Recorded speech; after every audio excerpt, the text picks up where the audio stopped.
পেঁয়াজটা আমার লাল লাল করে ভাজা হয়ে গেছে। এরপরে এর উপরে দিয়ে দেবো আমি শাক। শাকটা আমি আগেই 2-3 বার ধুয়ে রেখেছিলাম, জল ঝরিয়ে রেখেছিলাম। এবারে এই শাকটা আমি দিয়ে দেবো কড়াইতে।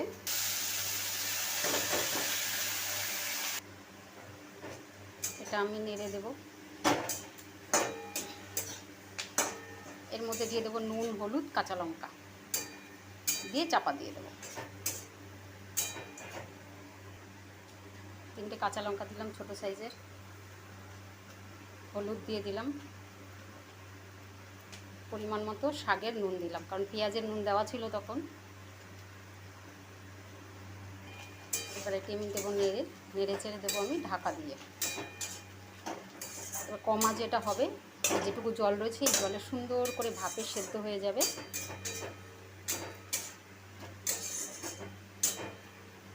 কম তেলে যারা খেতে চান তাদের জন্য এরকমভাবে এই পদ্ধতিতে রান্না করলে কম তেলে রান্না করতে পারবেন, খুব সুন্দর টেস্ট হয়।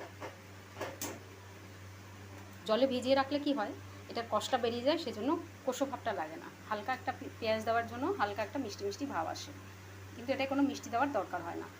এবারে দেবো আমি চাপা দিয়ে। এবারে হতে থাকে এটা।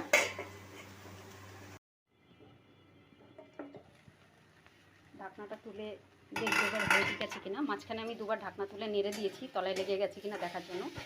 আমার শাকটা সুন্দরভাবে হয়ে গেছে, দেখতে পাচ্ছেন, বেশি সময় লাগে না।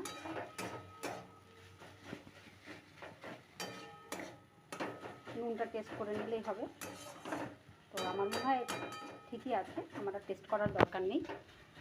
তো কেমন লাগলো বন্ধুরা জানাবেন। ঠিক আছে, হয়ে গেল আজকের মতো রান্না।